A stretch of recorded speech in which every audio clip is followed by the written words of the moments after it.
mañana. Bueno, momento de analizar la situación del país. Momento que en alguna situación hemos descrito como bisagra, ¿no? O se intenta que sea una bisagra. A veces aparece más aceitada, a veces más con necesidad de un rififí, porque cruje por todos lados, porque claro, los cambios rotundos son así. Y una persona con vasta experiencia política, que recientemente fue el cumpleaños, lo saludamos de paso, se ha transformado en un inesperado vocero del Gobierno Nacional, y es el ex gobernador de Buenos Aires y ex vicepresidente de la Nación, Carlos Rucauf. Buen día, Rucauf, un gusto saludarlo, ¿cómo está? ¿Qué tal? Buen día. Una modificación solamente.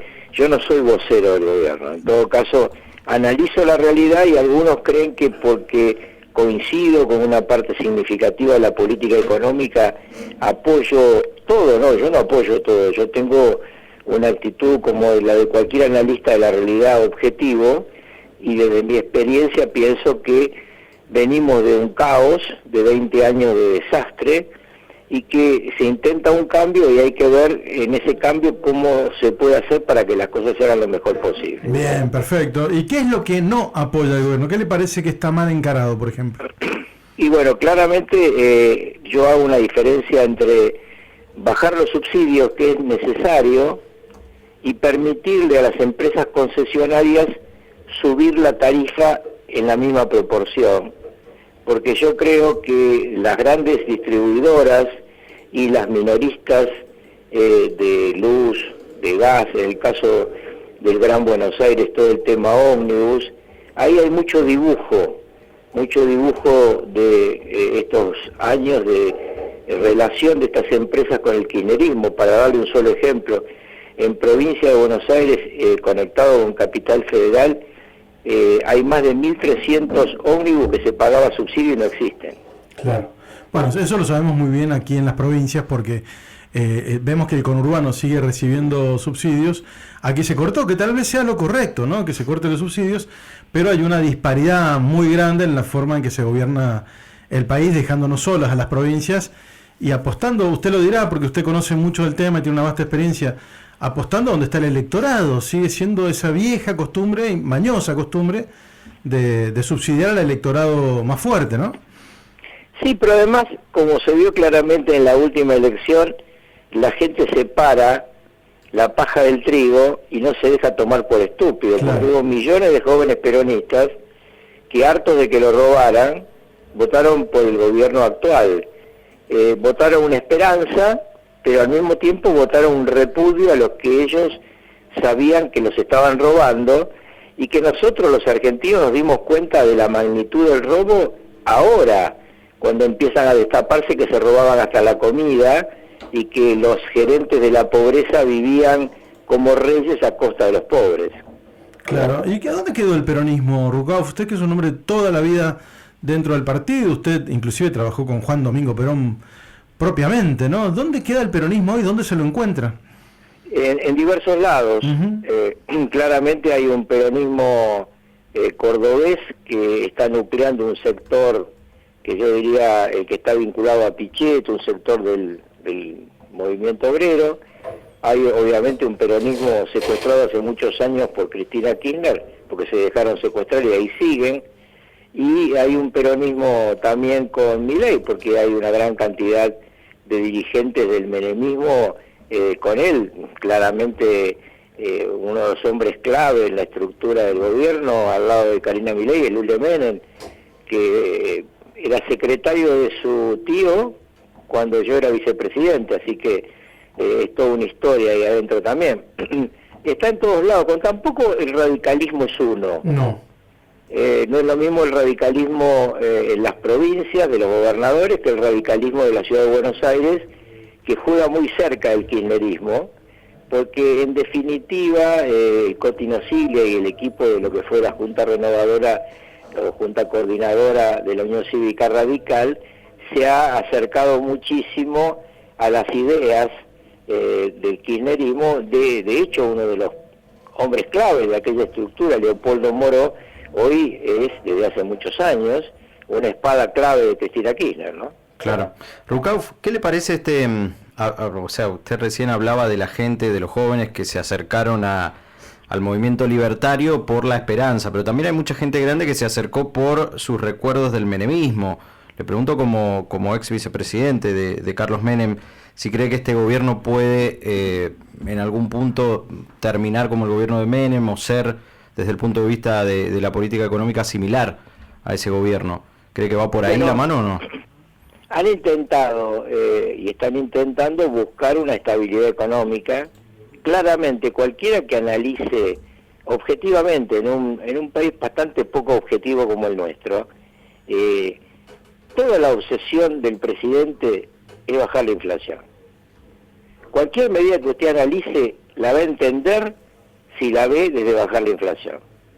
Bajar el gasto público, emitir menos, aún a costa de que esto le provoque temblores en otra parte de la estructura de análisis de la economía, como es en este caso el riesgo país y el precio de los bonos, que están vinculados al riesgo país, porque para sostener la baja de inflación y llegar a lo que quieren, que no está mal, llegar al 2% de inflación mensual es una muy buena idea porque vamos a recuperar salario, pero eso tiene la contrapartida de que usted, como recibió un país sin reservas, recuperó una parte, ahora está arriesgando reservas en esta operación, y al mismo tiempo enfriar la economía tiene como consecuencia pérdida de puestos de trabajo.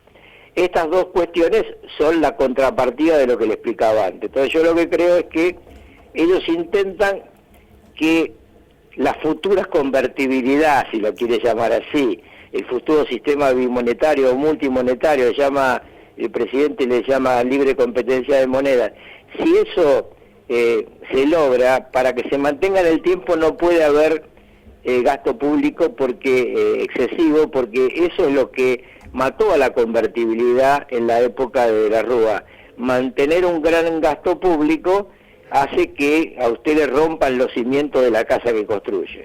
¿Cree que se abandonó el menemismo culposo? Digo, porque muchos en algún punto se cuestionaban haber votado y apoyado a Menem, y digamos que con la llegada de Milei al poder, muchos ahora están como reverdeciendo, ¿no? Y diciendo, bueno, quizás no fue tan malo el gobierno de Menem por esta famosa estabilidad económica, como que lo están poniendo en valor nuevamente, el propio presidente lo ha hecho. ¿Cree que va por ahí también el camino? El gobierno de Menem fue el mejor gobierno de la democracia recuperada, y Néstor Kirchner, un pirata del asfalto, utilizó la demonización del menemismo para intentar reabrir la grieta y lo logró, desgraciadamente, que Menem había cerrado. Tener 10 años de inflación del 2% anual, usted se lo dice a cualquier argentino hoy, dice que no existió. 10 años de inflación al 2% anual le cambió la vida a mucha gente. En el medio de todo eso hubo errores, obviamente, y hubo además dos crisis mundiales.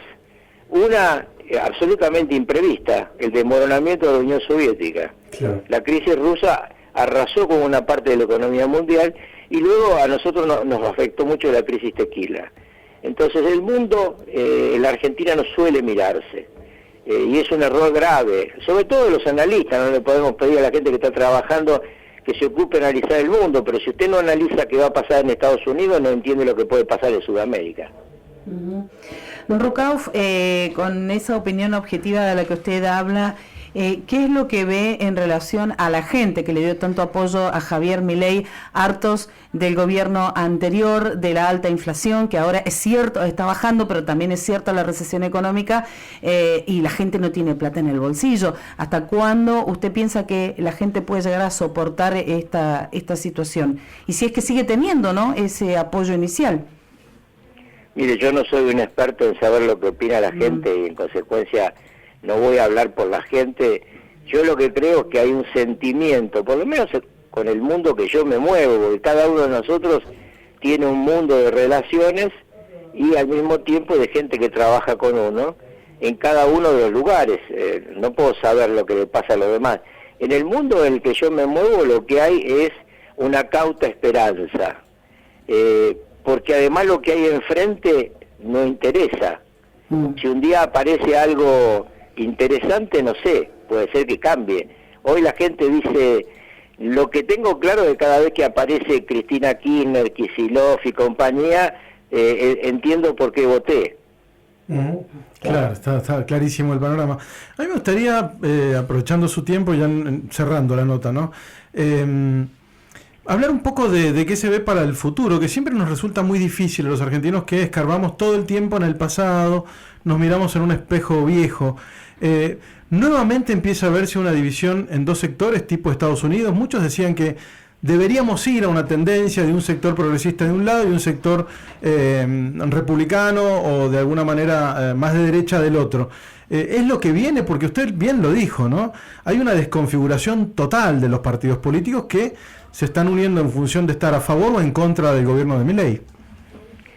Mientras eso ocurra, Milei navega con mucha más tranquilidad, porque solamente planteando la destrucción de lo que hay, nunca usted seduce.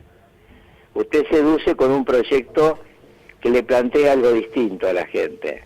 Es probable que haya más adelante esa convergencia que usted plantea. En las elecciones parlamentarias generalmente hay dispersión, porque en las elecciones parlamentarias, jugando dispersos, se logran más legisladores. Cuando llegan las presidenciales empiezan los frentes, ¿no? Claro.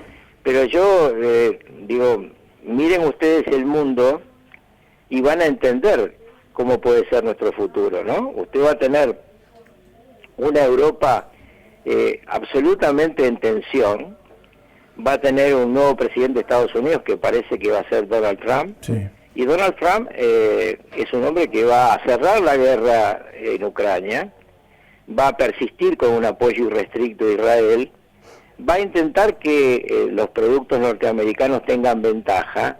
Cuando él dice primero América, está hablando de eso. Claro. En el caso de Sudamérica hay dos países que la van a pasar mal con Trump, que son claramente Brasil y Colombia, que están del otro lado de la Guerra Fría del siglo XXI, están junto a China, y un país que lo puede pasar bien, que es Argentina, a la que no le van a abrir tantos productos como muchos piensan, pero sí le van a dar fuerte ayuda financiera, y esa ayuda financiera es la que le permitiría el año que viene al presidente abrir el cepo y bajar impuestos. Yo lo que tengo claro es que el final del proyecto de este gobierno es bajar impuestos y retenciones y ayudar a que la actividad productiva avance.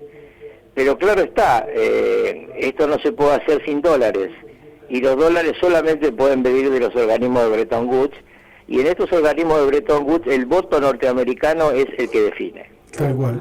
Bueno, y en ese punto, ya que estamos intelectualizando un poco la situación, vivimos momentos de mucha ideologización, digamos, ¿no? Sobre todo desde el gobierno, que tiene un discurso fuerte, tal vez para sostenerse arriba, con muy poco parlamento de su lado.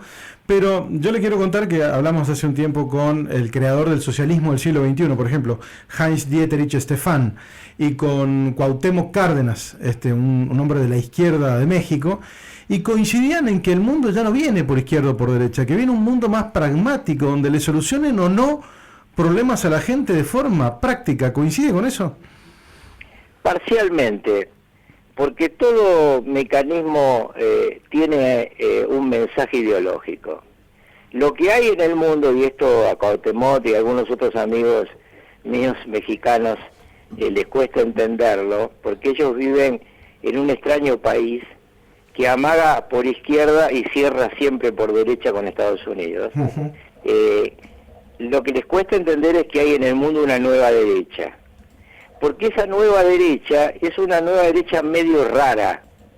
Usted tiene socios de Putin y aliados de Trump.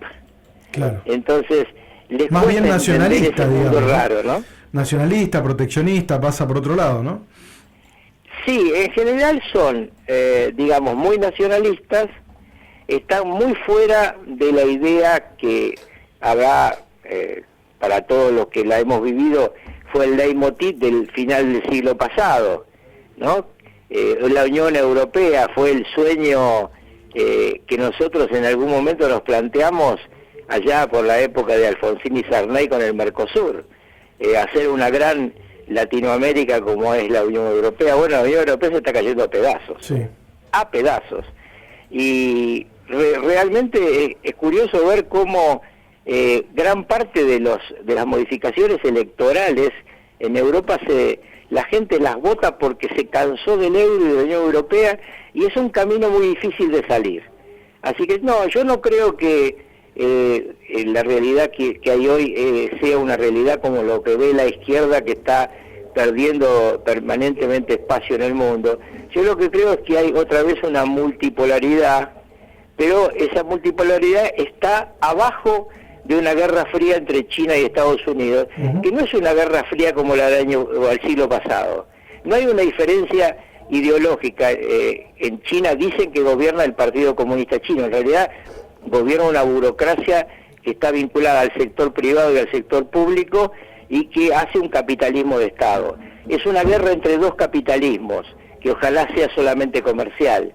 Abajo de eso está este fenómeno tan nuevo que no sabemos para dónde va a ir, pero que en todo caso los argentinos debiéramos siempre tener en cuenta que no somos el centro del mundo, somos la periferia.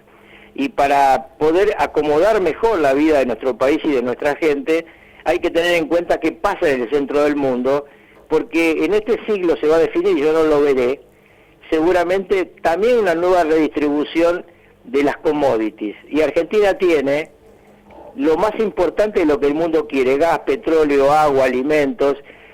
Un tipo al que yo quise mucho, con el que tuve 3 reuniones, Nelson Mandela, me dijo una vez: mire, cuando el mundo quiere lo que usted tiene, o es capaz de negociarlo inteligentemente o tiene que prepararse para defenderlo.